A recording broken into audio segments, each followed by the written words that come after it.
Ignition sequence starts. 6, 5, 4, 3, 2, 1, 0. Liftoff. We have a liftoff.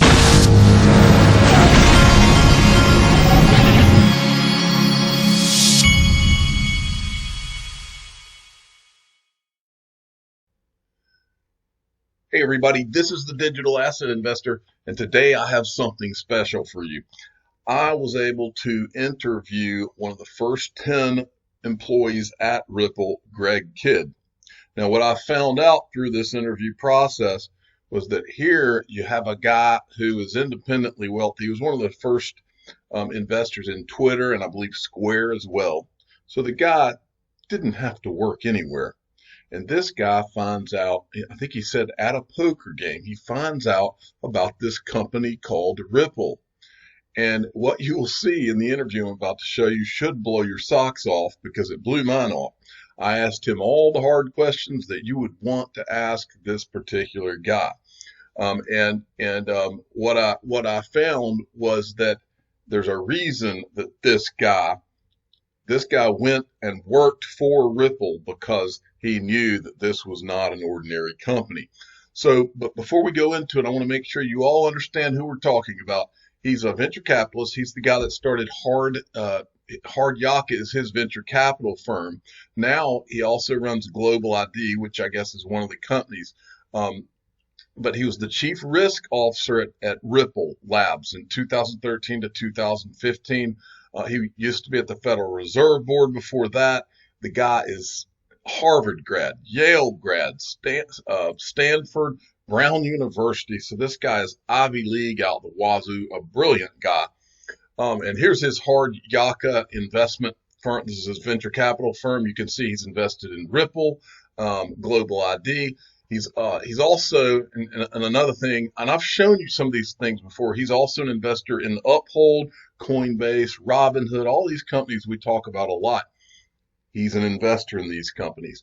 But what else is interesting about him is, and you'll find out in the interview, he didn't mention Ethereum, but he has mentioned Bitcoin to me. But he also holds XRP, and you will be very surprised by that question as well. So, and I wanted to also mention his Global ID company. I've shown you before, but two of his advisors, one is Chris Larson and another is Karen Gifford, both who were at Ripple. And this guy, Norman Reed, was the general counsel at Ripple when they started, I believe. So you can see where all this is going. Now, the reason I got the interview, some of you may remember, I talked about a company that he is also a big investor in, and that is this company called Link2.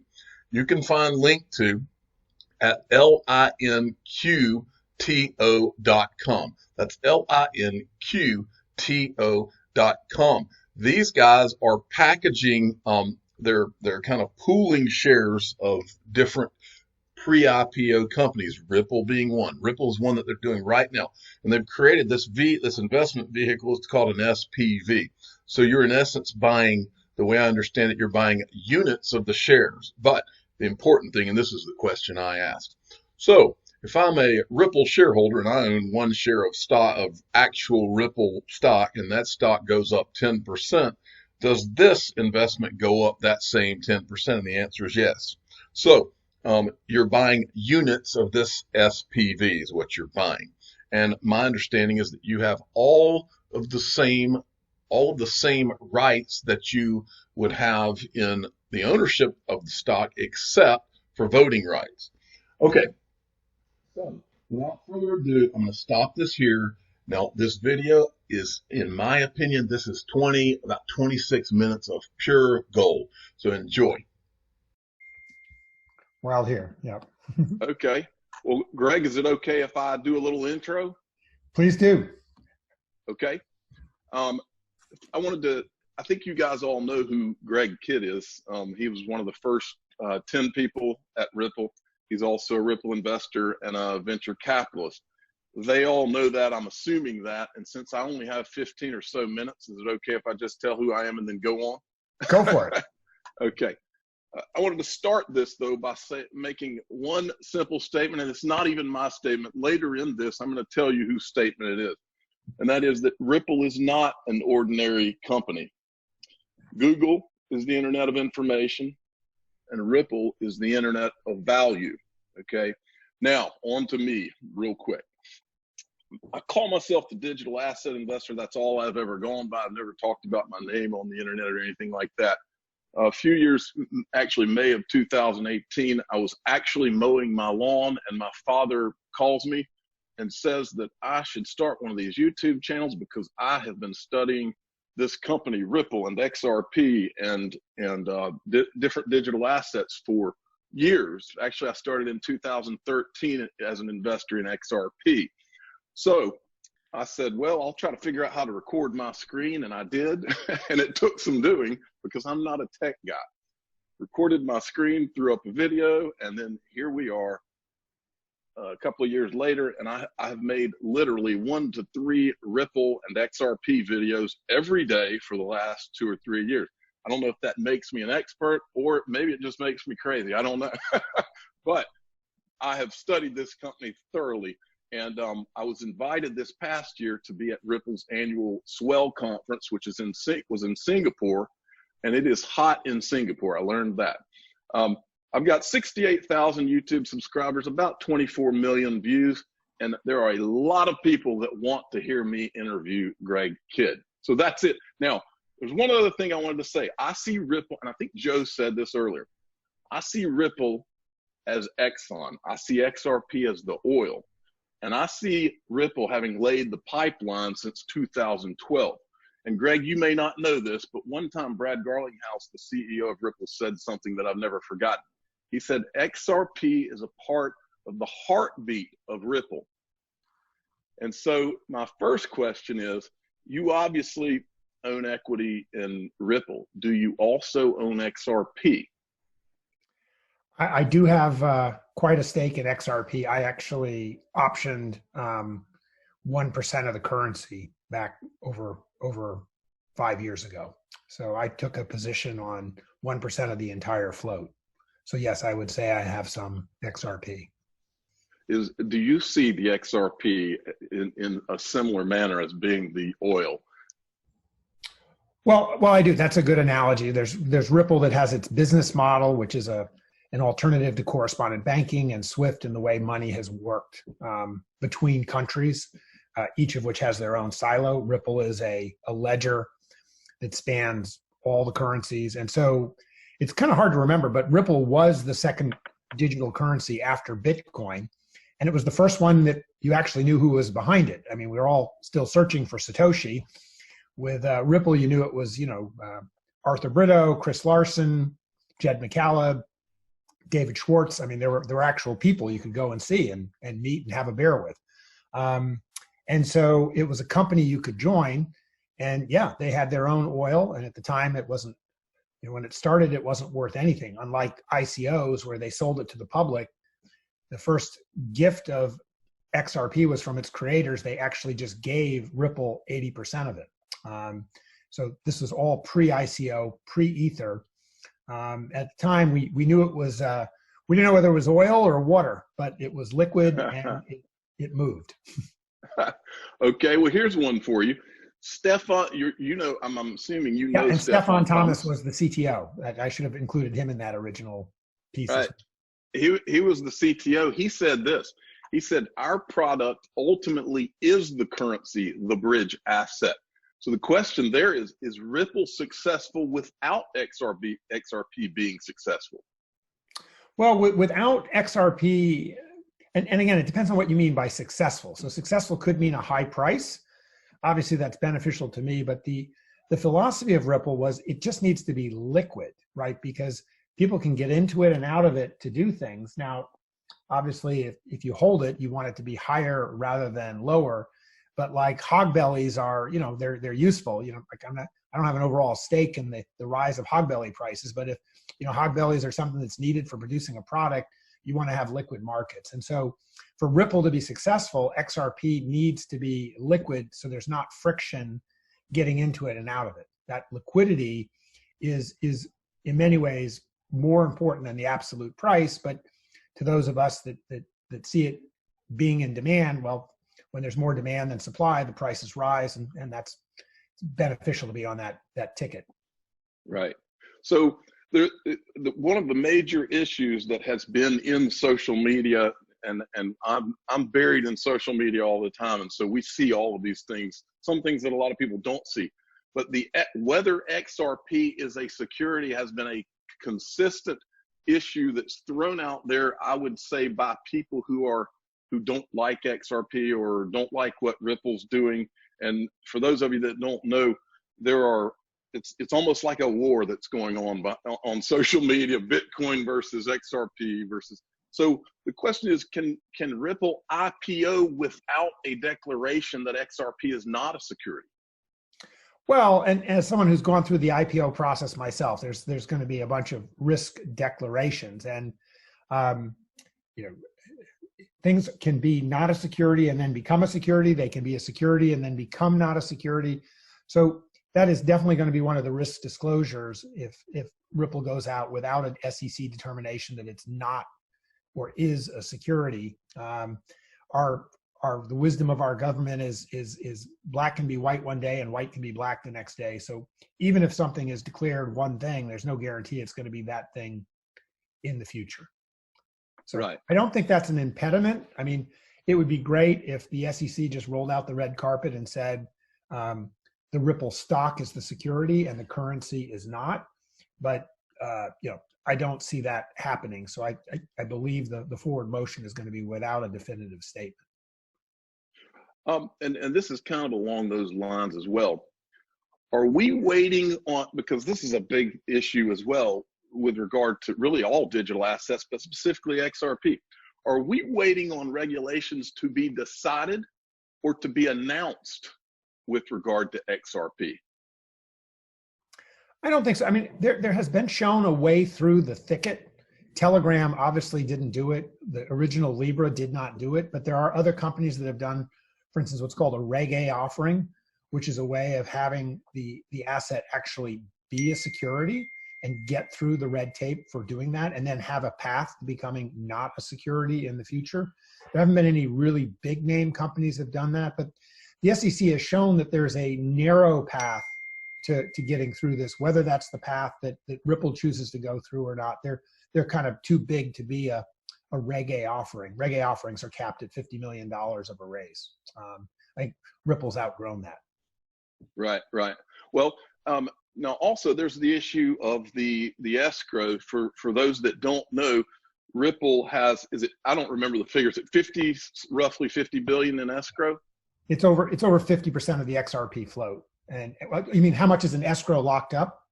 Right, locked up. So they keep a proportion. It's like a central bank putting a lock on the gold down there so somebody can't run and just do a raid on the gold and sell it all and have a party. So they've put a bunch of the XRP under lock so that the market knows it's not going to be flooded with Ripple selling XRP at any period of time. And that creates some sense of security that Ripple's acting sort of in the role of like a central bank to make sure that there's no debasement of the currency. Now, with regard to that escrow, does Ripple have to disclose prior to IPO? Would they have to disclose whether any of that escrowed XRP is owned, earmarked, held in trust, or pre-allocated in any kind of way to any other person or entity prior to that IPO? Would they have to disclose that?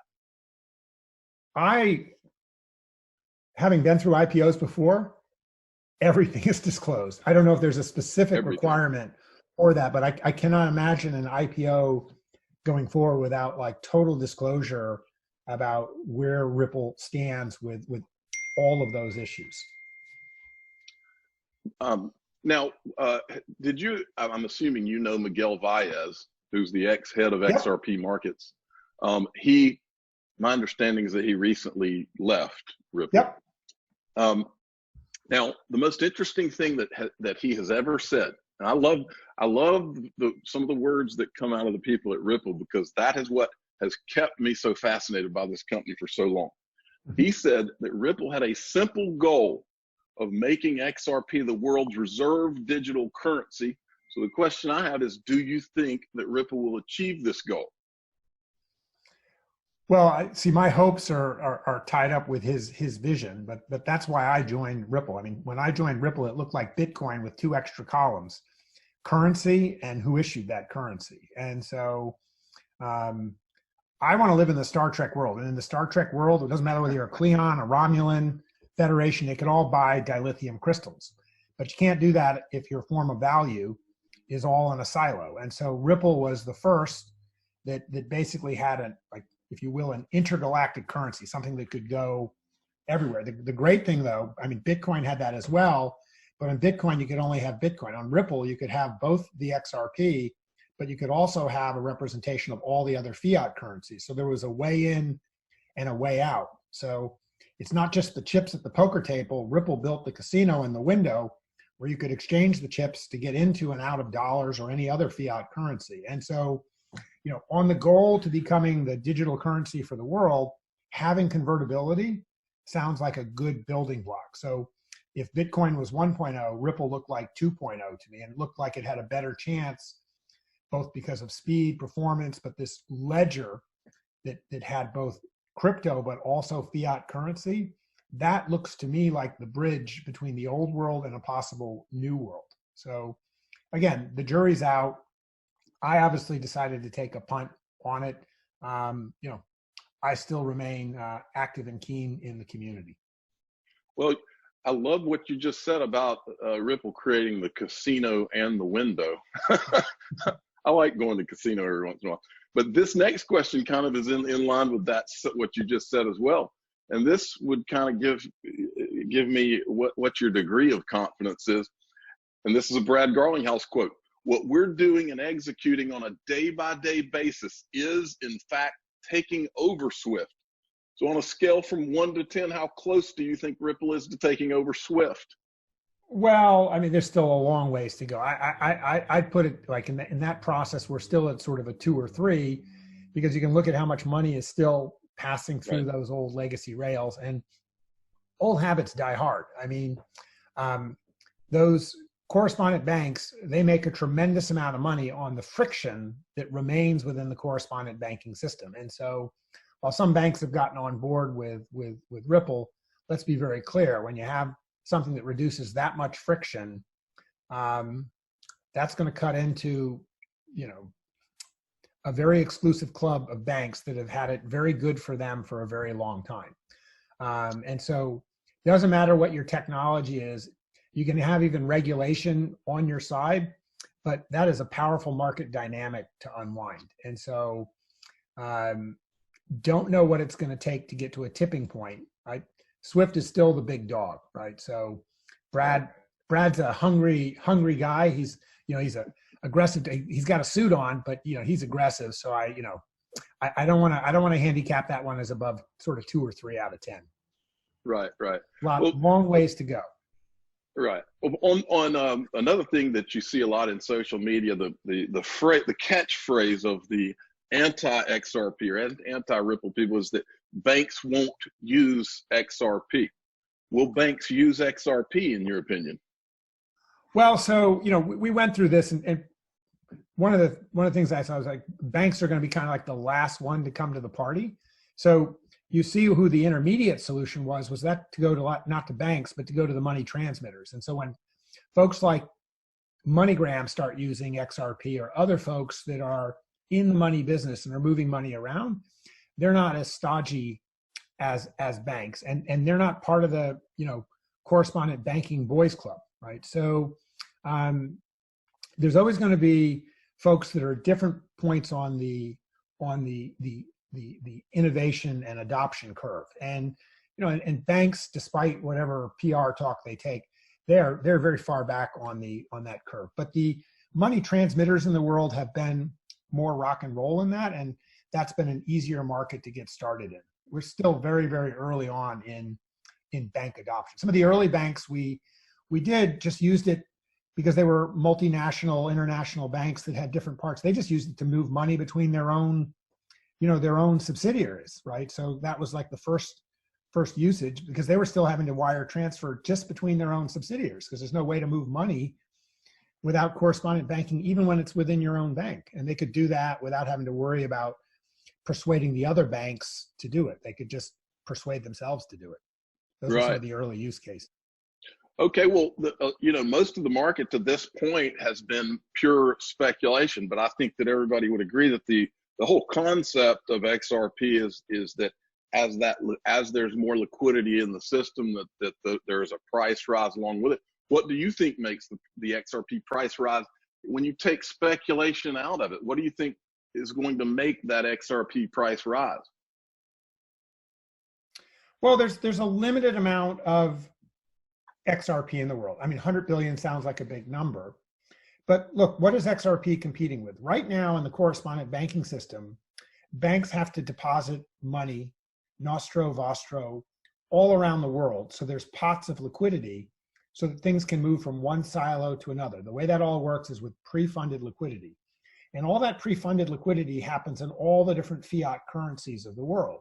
So if you really want to be able to service money all around and move it, you've got to have all these pre-funded pots and all these different currencies. But if you could agree on one currency and one that you could replenish, not just 9 to 5, but 24 hours a day, 7 days a week, you'd need less liquidity, because you could see that when you're getting low, you can restock. And how long does it take to restock?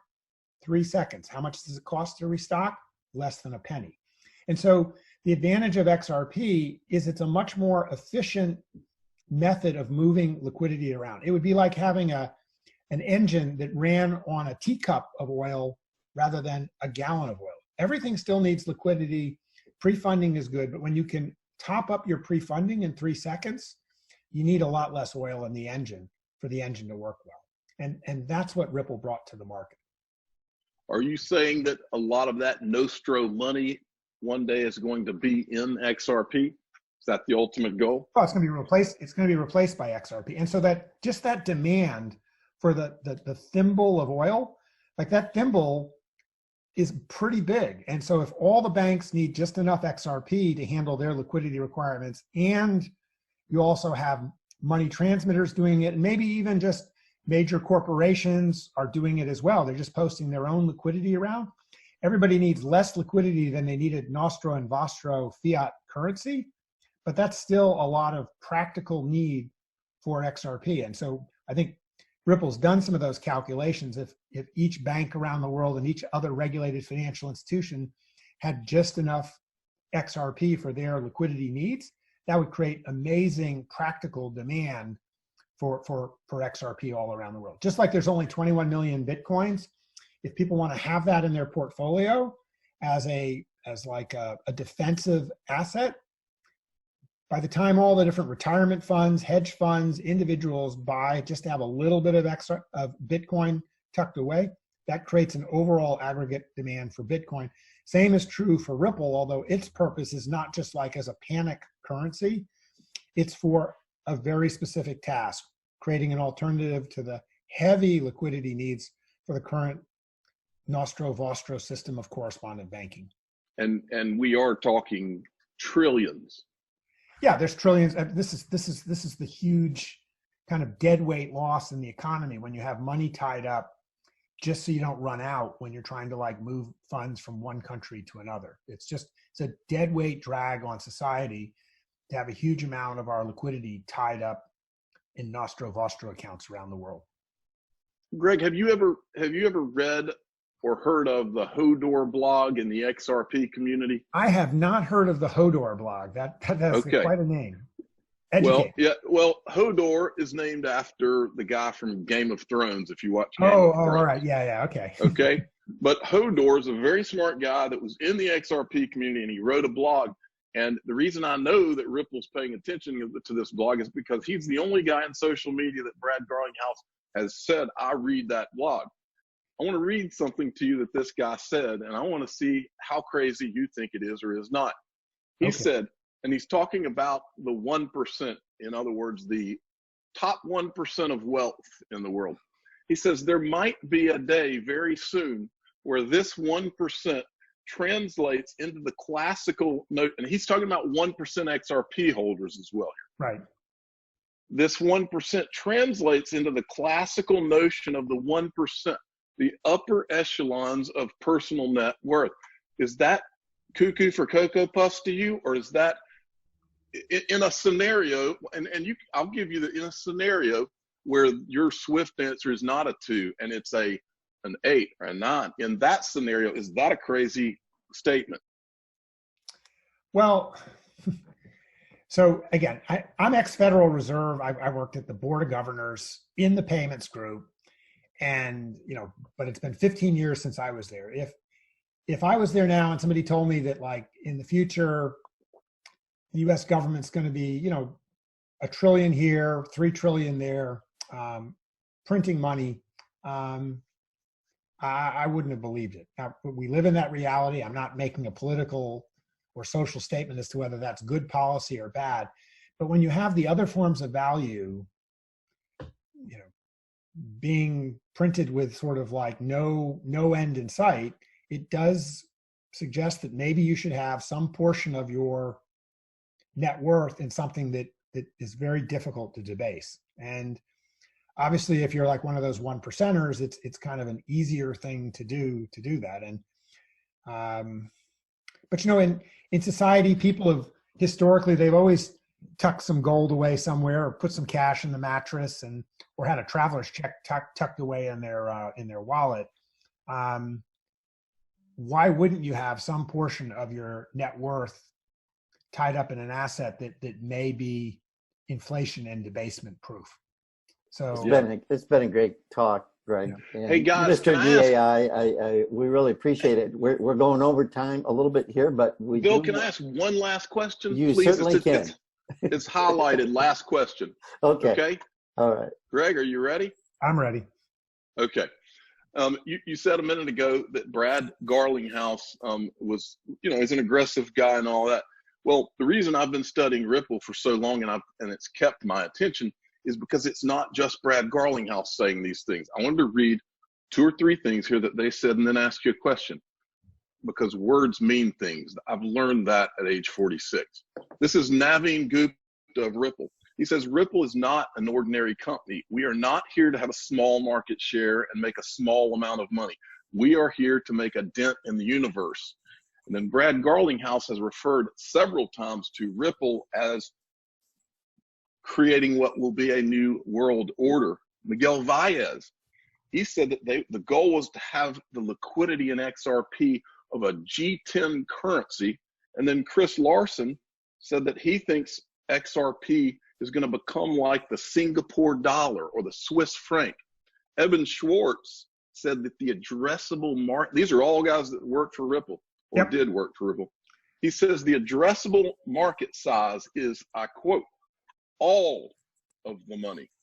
So the question is, against that backdrop, am I right in thinking that Ripple and or XRP could be the greatest investment opportunity of my lifetime?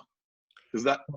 Well, I can never talk about investments, but I just remember when I was playing the poker game and somebody described what Ripple was to me. And I felt like Moses coming down and saying, well, there's this concept of a universal ledger, one ledger for all the value in the world. And it has both the new form of value, but it also has a representation of the old forms of value. And that sweeping statement and scope, I mean, I didn't think I was going to go back into the workforce. That's probably the last time in the last 20 or 30 years where I said, well, I got to go down and meet those guys and talk them into giving me a job because I want to be part of that grand experiment. It is an experiment at that scope, which asks the question of what would happen if we did have a universal ledger. And so this is one of those gambles. And again, my history has been involved in things that like have been kind of go for the fences type plays, like Twitter, like Square. So Ripple is one of those, and it could be a disaster, but it's like that scene in Armageddon when Steve Buscemi, he's like hooked up for the asteroid. It looks like the whole world's going to end, and he's like he's not concerned with whether the world's going to end or not. He just wants to have a really good spot to see whether it's going to be like saved or end. And I can't think of a better way for me than working there, but I've enjoyed just investing because it's kept me curious. It's made me be interested, and it's really exciting to know that folks like you are out there are like, in the hunt and on the journey. but I certainly cannot predict. I'm not allowed to predict. Right. One ring to rule them all. Yes, thank you. Really. Hey, Greg, thank you so much. Thanks, guys. All right, guys. Thank you. And we invite you both back next month. Our next month's theme is going to be on blockchain and crypto. So we'd love you to both come back and do another show for us next month. Thank you guys for having me. Thanks to both of you. Thanks. Okay, everybody, I hope you enjoyed that interview. I really had a good time doing it, and Greg was a very nice, humble guy. Before I leave you, I want to make one other announcement. The guys at iTrustCapital, now remember, in the link of all of my videos, you are able, if you want to, be able to invest in digital assets in an IRA, or if you've been laid off or lost your job and you have a 401k or any of those type of retirement vehicles that you need to roll into an IRA, you can do that with iTrustCapital, and it gives you the ability to invest in XRP, Bitcoin, and other digital assets. And now you're also able to invest in gold. This is a press release here from Yahoo Finance. iTrustCapital releases new revolutionary physical gold product on IRA platform utilizing Kitco metals. And they've summarized, this is the article about it, but they summarized it here on the iTrustCapital website. Vault Chain Gold. Physical gold, digital ownership. Vault Chain Gold is fine gold held physically at the Royal Canadian Mint with ownership managed via a secure blockchain distributed ledger. So these guys, you can go on here and schedule a call with these guys. I opened a Roth IRA with these guys, but this is exciting. What this means is, let's say that your moon price for XRP was $50 or $20, and you sold. You're able to sell without inside of this IRA without having any tax consequences. And now you could sell some of it and then invest some of it in gold, and not even incurring the tax consequences that you would in, say, a Coinbase account. I'm the digital asset investor. I'm not an investment advisor. This is for entertainment purposes only. Please subscribe and hit the like button, and tell your friends and family that if you go in the description of all my videos, I have a coupon code where if you're opening an account with these guys, give them the coupon code and you'll get a month free, I believe it is. Thanks for listening.